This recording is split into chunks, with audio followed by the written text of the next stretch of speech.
हम पढ़ रहे थे चैप्टर नंबर 10 प्रकाश, परावर्तन तथा अपवर्तन। ठीक है, तो इसमें कल हम लोगों ने क्या क्या पढ़ा था कि प्रकाश का परावर्तन क्या है, परावर्तन के क्या नियम है, याद है किसी को? किसको किसको याद है? हाथ ऊपर करिए। बस इन्हें चुने 4-6 लोगों को। जब क्लास में थे तो सभी को भाई घर जाकर थोड़ा पढ़ना चाहिए। नीचे करो।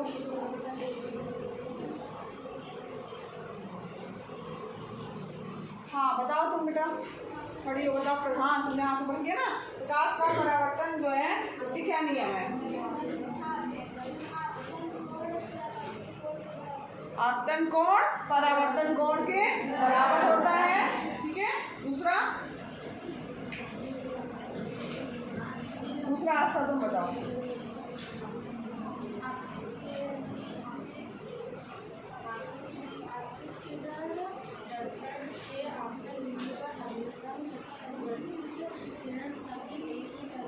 वेरी गुड भाई, क्लैपिंग करो इन दोनों के लिए। तो यहाँ पर आपतित किरण, ठीक है, आपतन बिंदु पर अभिलंब और परावर्तित किरण जो है तीनों जो है वो एक ही तल पर होते हैं। ये है क्या? प्रकाश के परावर्तन का नियम। प्रकाश का परावर्तन क्या है? प्रकाश का किसी सतह से टकरा करके वापस आना ही जो है वो क्या है? परावर्तन की घटना है। ठीक है, और इसके ये नियम हमने पढ़ा था। साथ ही साथ ये भी पढ़ा था कि जो हमारा साधारण दर्पण होता है यानी समतल दर्पण होता है, उससे बने हुए प्रतिबिंब की क्या क्या विशेषताएं हैं। क्या क्या विशेषताएं हैं? फटाफट एक बताओ, कौन बताएगा? बताओ, अनमोल बताओ। सीधा और आभासी बनता है प्रतिबिंब। ठीक है, वेरी गुड। दूसरा पॉइंट क्या था? हाँ, पार्श्व परिवर्तित होता है, दायां का बायां दिखाई देगा। ठीक है, उल्टा दिखाई देता है अक्षर। बताओ। हाँ, आकार जो है जितने आकार का रहेगा सामने व्यक्ति उतने ही आकार का उसका प्रतिबिंब बनेगा, दिखाई देगा। और हाँ, दूरी जो है वो क्या होती है? जितनी दूरी पे हम दर्पण से खड़े हैं उतनी ही दूरी पे हम दर्पण के अंदर दिखाई देंगे। तो दूरी भी क्या होती है? जो है वो समान होती है। ठीक, ये जो हो गई हमने समतल दर्पण की बात की। आज हम पढ़ेंगे जो है गोलीय दर्पण के बारे में। दर्पण जो है गोलीय कैसे होगा? गोलीय दर्पण, बैठ जाओ, बैठो बेटा, बैठो। गोलीय दर्पण जो है उसके बारे में आज हम पढ़ेंगे। आपने कभी जो है चम्मच देखा है? हाँ, जब नया नया चम्मच रहता है या नया नया एकदम ऐसे गोल वाला कटोरा होता है, या बड़ा सा कंछुल जिसका मुंह ऐसे गोल सा हो थोड़ा सा, ठीक, तो उसमें आप कभी आपने अपना चेहरा देखा है? कैसा दिखाई देता है? चौड़ा दिखाई देता है। और पलट के भी कभी देखा है? चम्मच के 2 साइड होंगे ना, एक तरफ ऐसे वाला और दूसरी तरफ उभरा वाला, है ना? कैसा दिखता है? कोई बोल रहा छोटा, कोई बोल रहा मोटा, ना? यहाँ पर देखो, गोलीय दर्पण की हम बात कर रहे हैं कि गोलीय दर्पण क्या है। तो यहाँ पर गोलीय दर्पण से तात्पर्य जो है वो एक गोले से है। अब गोले का कोई भाग, गोला जानते हैं आप, जैसे आपने बॉल देखी, ठीक है, गोला मतलब हुआ 3D एक जो है वो है, एक आकृति है गोला, बॉल हो गया आपका। उसी तरह समझ लीजिए कि कोई जो है वो कांच का जो है वो गोला है, उसका कोई हिस्सा कहीं से भी काटा जाएगा तो वो हमेशा वक्र मतलब होता है घुमा हुआ या मुड़ा हुआ, या कहा जाए कि गोलाई लिया हुआ। ठीक है, कुछ भी आप काटेंगे, कहीं से भी काटेंगे तो वो उसका हिस्सा जो होगा वो क्या होगा? वो गोलाकार होगा। जैसे कि अगर मान लीजिए ये, जैसे मान लो ये ऐसे देखने में तो ये लगेगा आपको ये क्या है? आपका वृत्त। वृत्त और गोले में अंतर जानते हैं? वृत्त 2D जो है वो आकृति है और गोला जो है 3D है ना। तो वृत्त तो जो है एक तरह से कहा जाए प्लेट, समझिए प्लेट क्या है? वृत्त। लेकिन अगर फुटबॉल की बात की जा रही है तो वो क्या है? गोला। तो गोले का कोई भी भाग आप काटेंगे, कहीं से भी काटेंगे, चाहे आप यहाँ से काटिए, चाहे आप यहाँ से काटिए, कहीं से भी आप काटेंगे, चाहे आप इतना बड़ा काटिए, तो आपको जो है वो आकृति जो कैसी मिलेगी? वो जो है थोड़ी वक्र मिलेगी, है ना। यानी वक्र मतलब होता है कि घुमावदार होगी। तो गोलीय दर्पण जो होगा वो क्या है, इस गोले का जो है कोई ना कोई कटा हुआ भाग होगा या वक्र जो है भाग होगा। अब गोलीय दर्पण के जो है दो प्रकार हैं।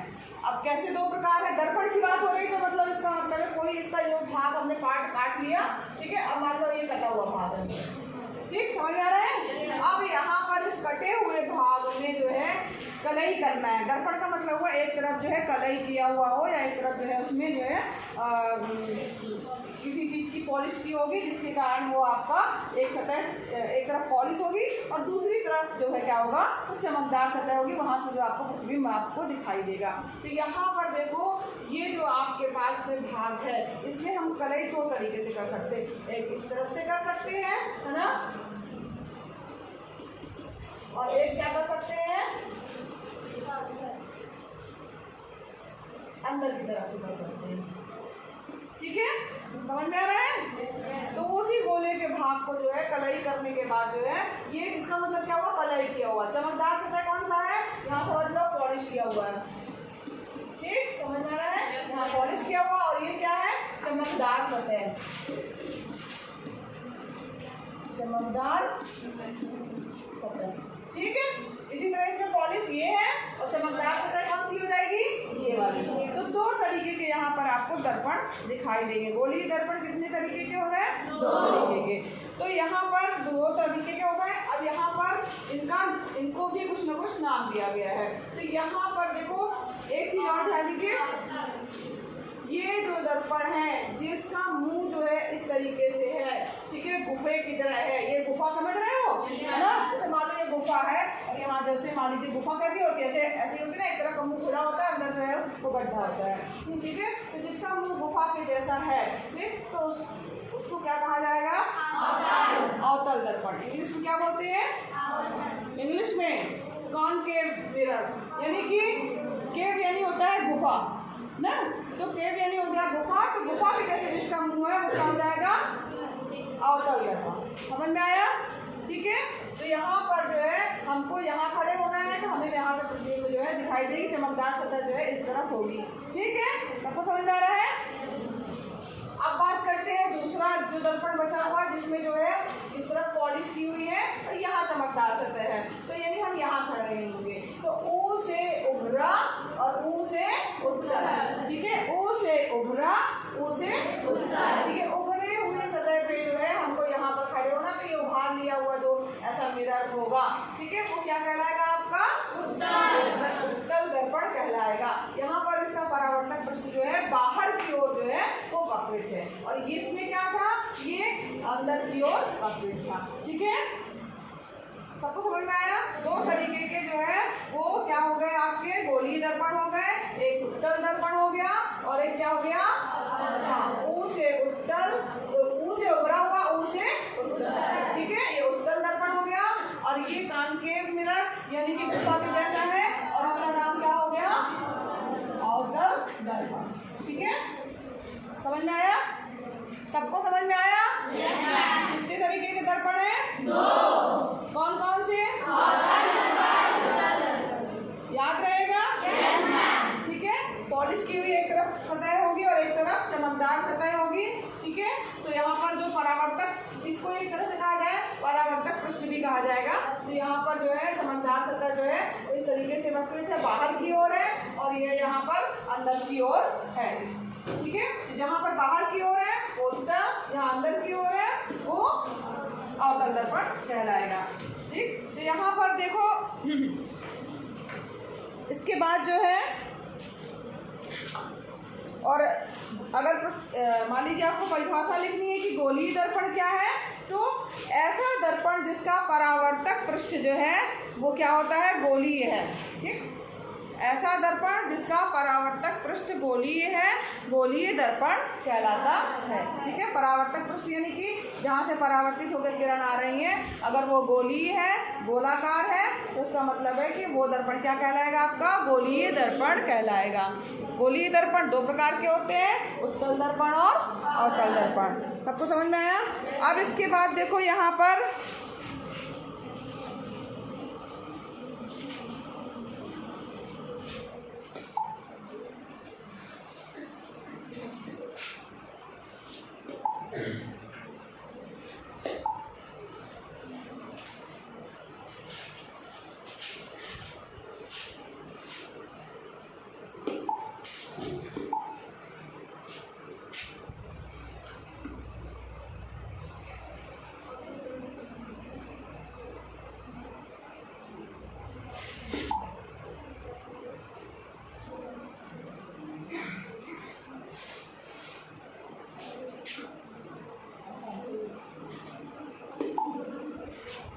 पेंसिल तो सिलेक्ट की है, गोला बनाना है। गोला बनाने के लिए कहाँ ना हो, हाँ यही तो है गोला।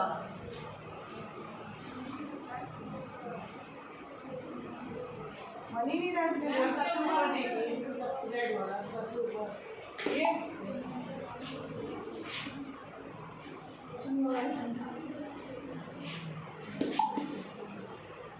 ये तो नहीं हो रहा ना, पता नहीं क्यों नहीं हो रहा। इसी से बना देते हैं ना हम लोग गोला। नहीं ये नहीं, गोला तो यही है जो यहाँ पे दिख रहा है। तो देखिए जरा छोड़े, नहीं हो रहा, जाने तो ऐसे ही बना रहे हैं, वहाँ से तो अच्छा नहीं बनेगा। यहाँ पर देखो हम जो गोली दर्पण की बात कर रहे हैं तो निश्चित रूप से वो किसी न किसी गोले का भाग होगा, ठीक है। तो उस गोले का कोई ना कोई एक केंद्र होगा, उसकी कुछ ना कुछ जो है त्रिज्या होगी, ठीक है।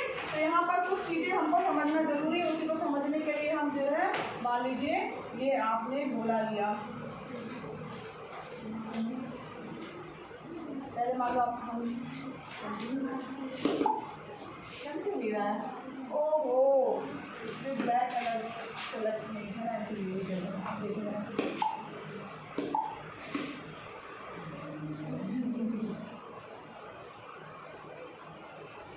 ठीक है, ये गोला हो गया आपका, समझ लीजिए। वैसे दिख रहा है वृत्त, लेकिन ये समझ लीजिए 3D आकृति गोला है और इसका कोई ना कोई एक सेंटर पॉइंट होगा ये, ठीक। इसी को काट करके जो है हम जो है कोई ना कोई मिरर बनाएंगे, चाहे वो अवतल दर्पण हो चाहे वो उत्तल दर्पण हो। इसमें कुछ चीज़ें जो है आपको समझना जरूरी है कि इसमें क्या क्या चीज़ें होती हैं। तो मान लीजिए जो है ये आपका एक तरह से अवतल दर्पण है। ये कौन सा दर्पण, हमने इधर पॉलिश कर दी और इतना हमने जो है समझ लो इसको काट दिया है, ठीक, काट दिया है। तो यहाँ पे हम इसको जो है थोड़ा सा इरेज कर दे रहे हैं। ये इस गोले का आपको भाग दिखेगा, क्यों नहीं रहा है, रबड़ जो है मिटा रहे, मिट नहीं रहा,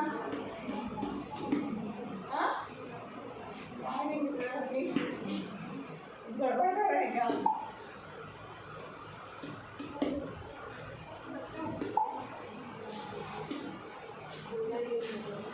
चलो कोई बात नहीं। देखो यहाँ पर जो है इसके कुछ शब्दों को हमको समझना जरूरी है, इसमें क्या क्या चीज़ें होती हैं। तो यहाँ पर इसको जैसे मान लीजिए इतना ही हमारा जो वृत्त है, वृत्त नहीं सॉरी गोला है, इसको केवल हमने इतना काटा है और उसका मिरर बनाया है। ये पोर्शन मान लीजिए आपका नहीं है, जहाँ पर जितनी पॉलिश है समझ लीजिए उतना ही ये आपका मिरर है। अब यहाँ पर जो है ये जो बिंदु दिख रहा है, ठीक, यहाँ से एक जो है वो सीधी जो है क्या जाएगी आपकी रेखा जाएगी, जिसे क्या कहा जाता है, मुख्य अक्ष। इसे क्या कहा जाएगा, मुख्य अक्ष, ठीक है।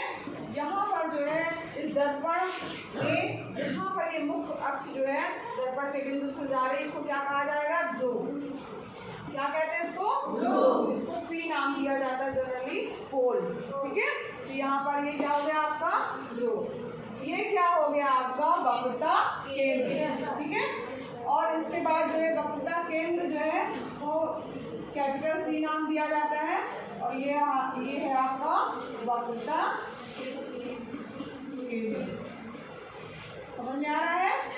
जो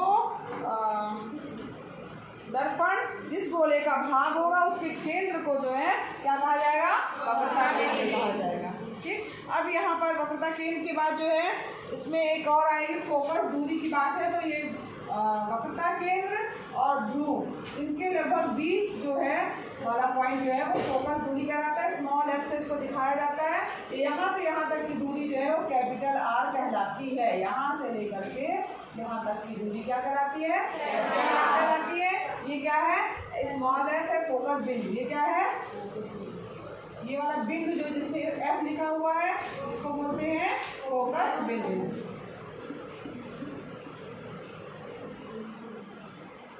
फोकस बिंदु। अब यहाँ पर ये वाली दूरी जो है वो स्मॉल एफ कहलाती है या उसी को क्या कहा जाता है, फोकस दूरी, ठीक है। फोकस दूरी एफ और आर में एक संबंध होता है। फोकस दूरी जो है वक्रता त्रिज्या की हमेशा आधी होती है। तो यानी कि फोकस दूरी है F इक्वल टू वक्रता त्रिज्या कैपिटल R की आधी होती है, या R बराबर 2F। ये जो है हमारे पास में रिलेशन मिल गया, या एक जो है संबंध मिल गया। फोकस दूरी और वक्रता त्रिज्या में क्या संबंध है? फोकस दूरी वक्रता त्रिज्या की आधी होती है। ठीक है, सबको समझ में आ रहा है?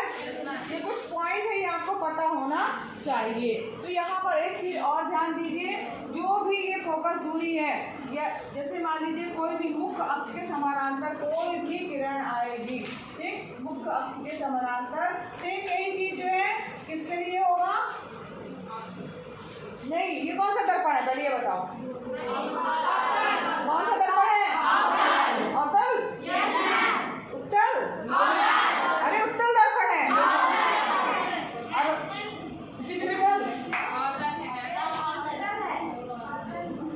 अरे उत्तल है भाई, देखो अच्छे से, अवतल है, पक्का सही बोल रहे हो? क्यों अवतल है बताओ?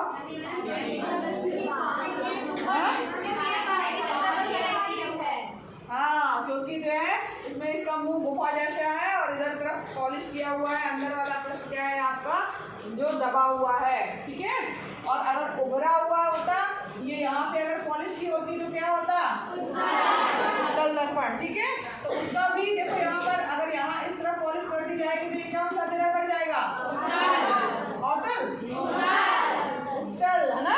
ठीक है, इसके लिए भी वैसे ही होगा, उसके लिए भी वक्रता केंद्र यही होगा, उसकी फोकस दूरी जो है यहाँ हो जाएगी। अब यहाँ पर देखो, जब भी कोई किरण आएगी, मुख्य अक्ष जो है इसके समानांतर कोई भी किरण आएगी, देखिएगा, जैसे मान लीजिए आपकी किरण आई, ठीक, प्रकाश की किरण आ रही है, ये आने का निशान है, तो वो हमेशा जो है फोकस से होकर के जाएगी, वापस कहाँ से टकराएगी? ये तो मिरर है ना, कलई किया हुआ, तो यहाँ पर टकराएगी और ये यहाँ तरफ होकर के जाएगी। समझ में आ रहा है? सबको समझ में आया? साइड हो जाए,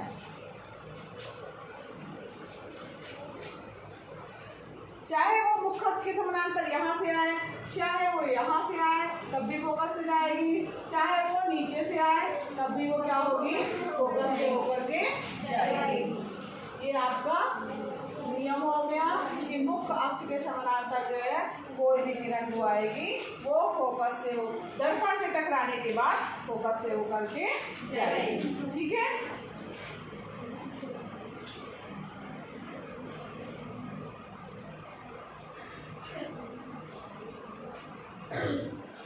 सबको समझ में आया?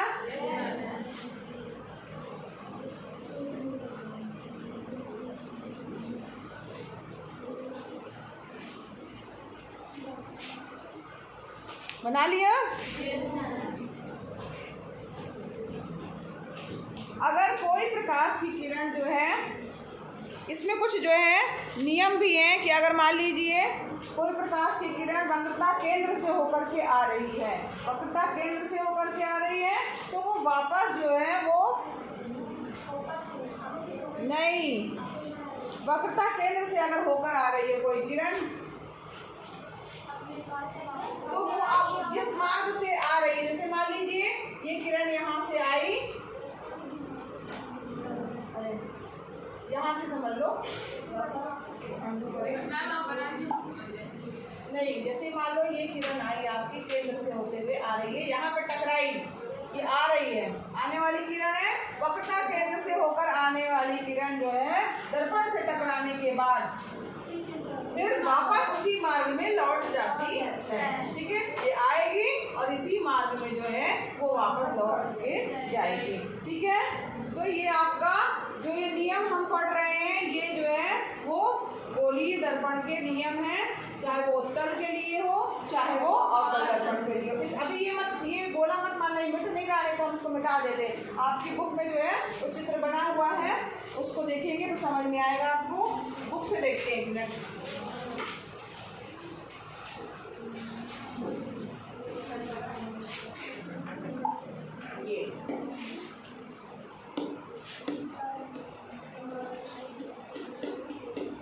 चित्र यहाँ देखिए, ये है ना, ये जैसे मान लीजिए कोई किरण आपकी जा रही है, ये मुख्य अक्ष के समानांतर, तो वो सारी किरणें मुख्य अक्ष के समानांतर ये आपका मुख्य अक्ष है, ठीक है। वक्रता केंद्र और ध्रुव को मिलाने वाली जो रेखा जा रही है ये आपकी मुख्य अक्ष कहलाएगी, ठीक, समझ में आ रहा है। तो जो भी किरण मुख्य अक्ष के समानांतर, चाहे वो यहाँ हो, चाहे वो यहाँ हो, चाहे वो नीचे हो, ठीक है, अगर आ रही है तो क्या होगा, वो फोकस से होकर के दर्पण से टकराने के बाद फोकस से होकर के जाएगी। ये दिखा रहा है, एक मिनट, ये दिखा रहा है कि यहाँ पर ये कलाई की हुई है। कौन सा दर्पण है? ये कौन सा दर्पण है? उत्तल। अब यहाँ पर एक चीज ध्यान दीजिए, जब उत्तल दर्पण होगा तो यहाँ पर किरणें टकराने के बाद जो है वापस जाएंगे। अब यहाँ पे समझने की बात ये है कि जो भी ये दर्पण है आपका उत्तल, ये जिस गोले का भाग होगा उसका केंद्र तो इधर होगा नहीं ना, जैसे इसमें इधर था, ठीक। यहाँ पर तो इसका, क्योंकि इसका इस तरफ कलाई किया हुआ है तो इसका जो वक्रता केंद्र होगा वो इसके इस तरफ होगा, है ना, जो कि हमें दिखाई नहीं देगा कि ये इसका केंद्र है, लेकिन वो उसका केंद्र इस तरफ होगा। इसलिए किरणें जो होंगी मुख्य अक्ष के समानांतर आ रही है और टकरा करके फोकस से टकराई और टकराने के बाद कहाँ जाएंगी, फोकस से होकर के जाती हैं। अब चूंकि यहाँ पर तो फोकस है नहीं इधर कि यहाँ से इस तरफ फोकस की जैसे इधर चली जा रही थी, इसका फोकस कहाँ है, इस तरफ है, समझ में आ रहा सबको। जब फोकस इस तरफ है तो क्या होगा, किरणें जो है यहाँ टकराएंगी और फोकस से यहाँ से जो है जाती हुई प्रतीत होगी। लगेगा कि किरणें जो है किसी बिंदु से जो है वो आती हुई प्रतीत हो रही है। ये डॉटेड लाइन बनाई गई है, मतलब कि ये जो है यहाँ पर आपको दिखाई नहीं देगा, ठीक, ये अंदर की चीज है वो आपको सामने दिखाई नहीं देगी, इसमें दिखाई देगी, इसमें दिखाई नहीं देगी, समझ में आ रहा। ये किरणें जो है ये वापस जो है वो ऐसा लगेगा कि फोकस से होकर के किसी एक बिंदु से जो है वो आती हुई प्रतीत हो रही है, ठीक। तो इसका फोकस जो है इस तरफ रहेगा। अब यहाँ पर ये जो आपको पहला नियम समझ में आ गया, उत्तल दर्पण हो गया, ये सब हम लोग पढ़ चुके हैं। प्रतिबिंब का बनना, कैसे जो है किसी प्रतिबिंब का जो है वो बनता है।